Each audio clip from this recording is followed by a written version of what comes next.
أعوذ بالله من الشيطان الرجيم. بسم الله الرحمن الرحيم. كافها يا عين صاد. ذكر رحمة ربك عبده زكريا إذ نادى ربه نداء خفيا। आइए सदर मोहतरम की इजाजत चाहते हुए आज के इस खूबसूरत बज़्म का आगाज उस तिलावत कलाम पाक से करते हैं जिसके एक एक हर्फ में वो सदाकत व हक़ानियत है जो दूसरे किसी कलाम में ना पैद है, जिसके मफ़हूम व मानी में फसाहत व बलागत का वो गहरा समंदर मौजूज़न है जो दूसरे किसी कलाम में ना पैद है। वो कलाम पाक जिसने फ़अतू बिसूरतिम मिन मिस्लिह का जबरदस्त चैलेंज दिया और साथ साथ ये भी ऐलान कर दिया ला यातूना बिमिस्लिह कि किसी माँ ने अपनी औलाद को ऐसा दूध नहीं पिलाया जो इस जैसा मुकद्दस कलाम पेश कर सके। और जिसके बारे में शायर कह गया अहले मंतिक सर बसजदा रह गए पढ़ लिया जब फलसफा कुरान का।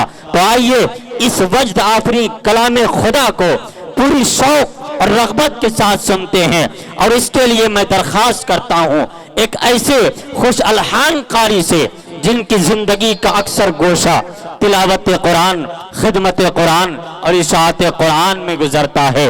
इससे मेरी मुराद जनाब हजरत कारी मोहम्मद असरार अहमद साहब मद्दज़िल्लहुल आली उस्ताज़ हिफ्ज़ मदरसा इस्लामिया अरबिया काको जहानाबाद हैं। हजरत तशरीफ लाएं और तिलावत कलाम पाक से आज के इस महफिल का बाज़ाब्ता आगाज फरमाएं। أعوذ بالله من الشيطان الرجيم.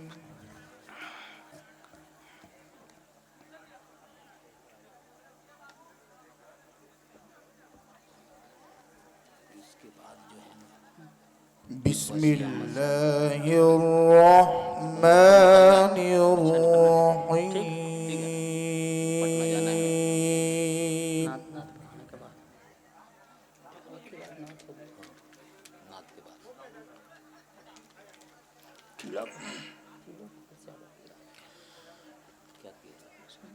ما كان للمشركين أن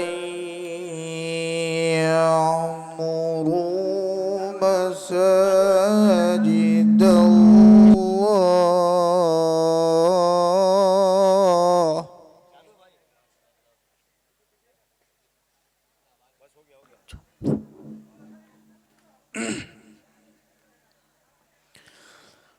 ما كان للمشركين أن يعبدوا ما كان للمشركين أن يعمروا مساجد الله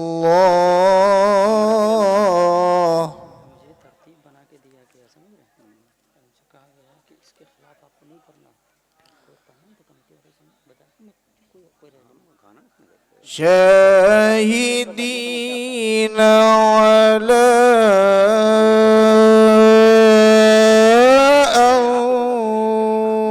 أنفسهم بالكفر. ما شاء الله ما شاء الله.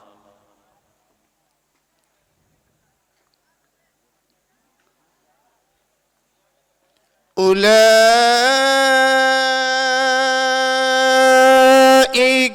حبطت أعمالهم وفي النار هم خالدون.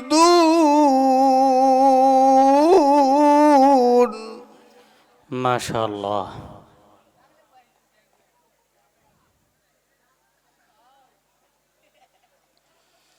ما كان للمشركين أن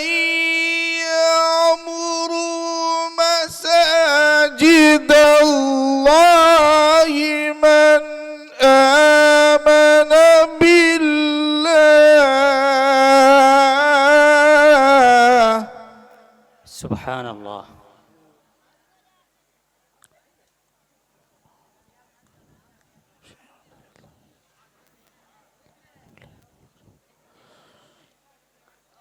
من آمن بالله واليوم الآخر وأقام الصلاة وآتى الزكاة माशा अल्लाह माशा अल्लाह।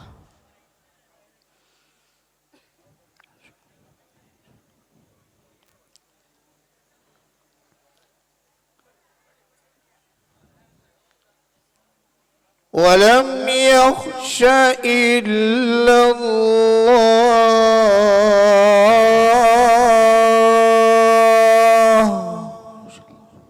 सुभान अल्लाह।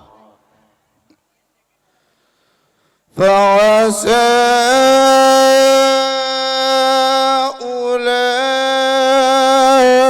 أولئك أن يكونوا من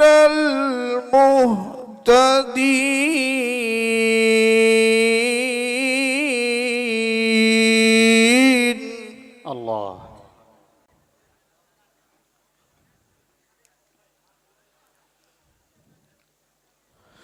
بسم الله الرحمن الرحيم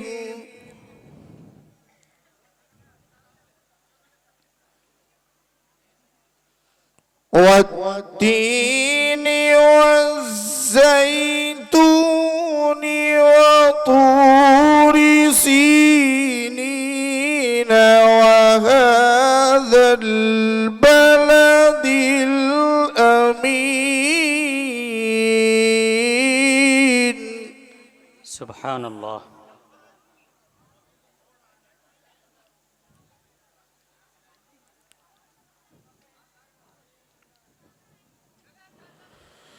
لقد خلقنا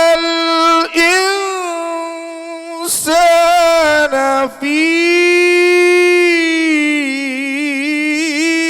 أحسن تقويم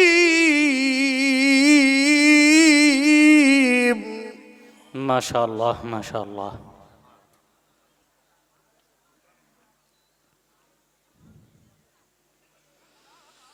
ثم رددناه أسفل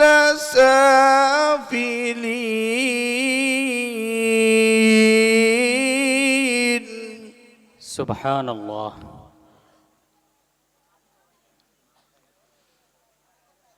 إلا الذين آمنوا وعملوا الصالحات فلهم أجر غير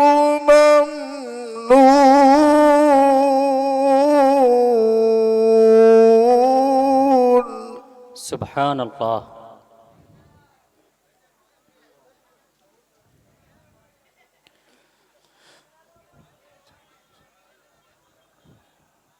فما يكذبك بعد بالدين أليس الله بأحكم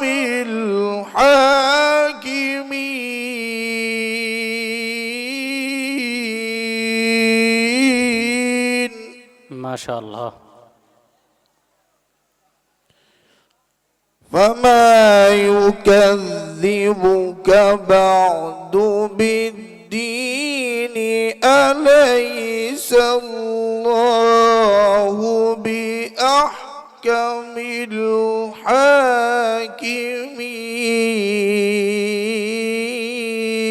الحاكمين माशा अल्लाह। صدق الله العظيم माशा अल्लाह।